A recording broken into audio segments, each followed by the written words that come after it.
your guys will get to experience besides 3 games against good competition? Before I do that, I would also like to give a shout out to our volleyball program, who finished second in the Mountain West, and to our football program. What a great game to watch Saturday. Very exciting. You know, I've always documented how Coach Tetford has been so welcoming to me since I've been here, and I couldn't be more proud to be a Bulldog watching that game. How the toughness that they exhibited out on the field is something that we strive to have.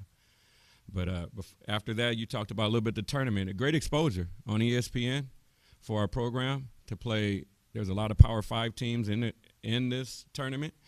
And Southern California is really nice. It's a lot of excitement. And to be able to play on ESPN, you know, we want to go down there and represent the Bulldogs well.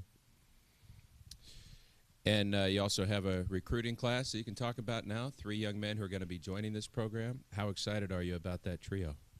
Really excited. 3 really good basketball players and really good students, you know, and high-character guys that will represent our university well, fit right in the Valley. You know, Orlando Robinson is a 6'10 forward, you know, out of Los Angeles, who's very versatile, fits into the versatile style we want to play, where it's basically positionless a little bit, and you're getting away from saying this guy's a center, he's a forward, he's a guard. He's 6'10 and very skilled, a great passer, a competitor who has a fire in him, you know, who's gonna do really well here quickly. Secondly, we signed Jared Hyder, who we, you know, obviously losing Deshaun and Braxton, we need some backcourt help. So to have him come in, he's a 6'3" point guard out of the Inland Empire in California who can really shoot the ball. I mean, he's a high-level shooter, but he's much more than that. You know, he can pass it, he defends, he has good length. He's a 4.0 student, which really helps, you know, and we really sold him on being bold, and you know, we have the best academic and athletic scholar, you know, combination in the Mountain West, and tried to sell that part to him to make sure that he understood that he can get a quality education here also, not just the environment or the opportunity he had on the floor. And then thirdly is Anthony Holland, who's a 6'5" forward who can really shoot the basketball and has a high basketball IQ. He's a winner.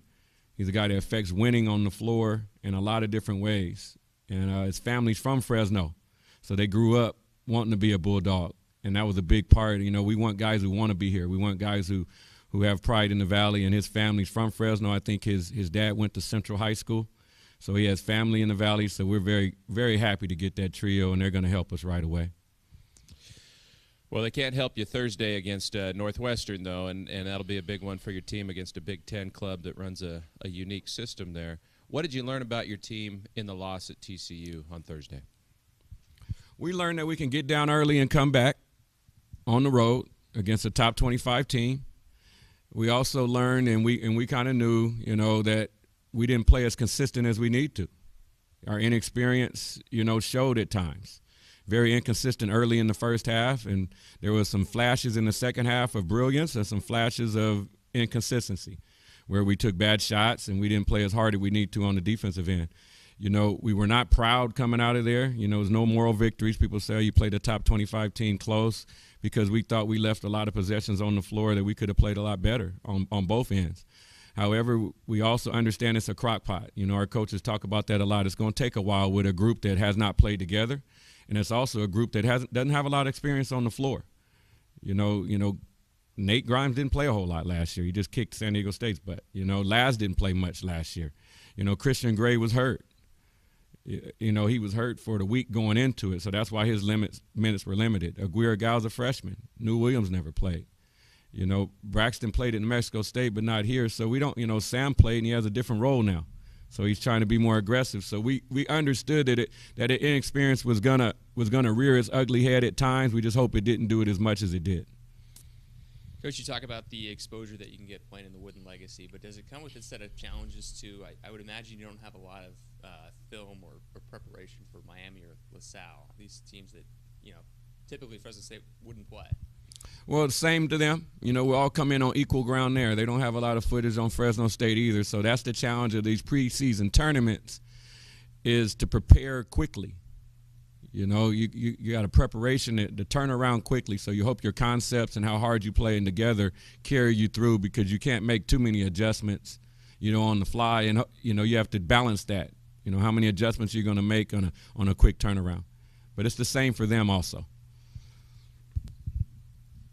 In looking at Northwestern, a program that has pretty much dominated all of its opponents this season, what type of an opportunity and challenge do you see in front of you? It's a great opportunity. You know, they are experienced. You know, they have some seniors that can really play, and they're very long and athletic. You know, they play great defense, and they do play a unique style on offense. So it's going to be a great challenge for us, you know, on Thursday afternoon. Coach, the format of this tournament, Thursday, Friday, day off Saturday, Sunday. Do you like that? I pretty much don't matter to me. You know, it's, you know, I control it. You try to control the things you can, you know. So if that's when they say we're going to play, we're going to line it up and we're going to play. It's the same for everybody. What do you think about playing on Thanksgiving? I've done that before. I've been in the Wooden Legacy twice already, you know, in previous stops. So, you know, it's good. We got to I like that we play early, then we can have a nice Thanksgiving dinner afterwards. Can I joke with you? You mentioned when you first started about how you were very proud of what Coach Tedford did on Saturday, but you also mentioned Nate Grimes beating up on San Diego State. Did you like to see Fresno State beat San Diego State? Because you're a Bulldog now, but obviously your ties with the Aztecs. Well, I like both staffs. I mean, the football staff at San Diego State was very warm to me also, you know. So I have friends on that staff that I've known for a long time, you know. So, you know, I was happy that we won. I'm a Bulldog, and Coach Tedford and the staff here has been great. You know, so it was no bittersweet. I was definitely a Bulldog and rooting for the Bulldogs, but, you know, it doesn't give me any greater pleasure for San Diego State to lose. You know, it's the same as us beating Boise in the championship here in a couple weeks. It's, you know, it doesn't give me any greater pleasure, you know, because those are friends, you know, on those staff. Coach, after that Alaska-Anchorage game, it seemed like the rebounding was going to be an issue, but you guys were able to bounce back. You guys led TCU at half in rebounding.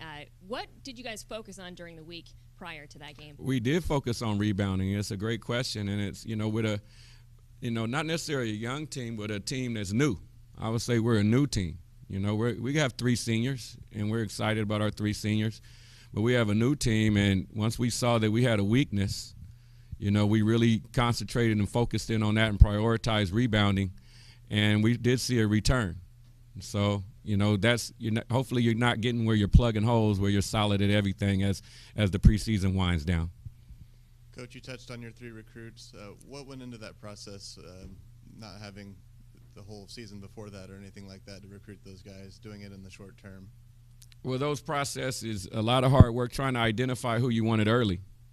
You're exactly right on that. You didn't have a lot of time to sell Fresno State because you moved over in April. So you had to know who you wanted to go after right then and there. And, you know, our relationships with their family and with their coaches, you know, was paramount. They knew us and the staff. So now they knew what we were about as men. So now all we had to do was sell them about their opportunity here at Fresno State. What is the process going forward? Is that the end of the class, or do you have room for more? It's always fluid. You know, so recruiting is always fluid. You know, you got 13 scholarships and we can count, so we'll keep working and we're going to recruit every day. Thank you.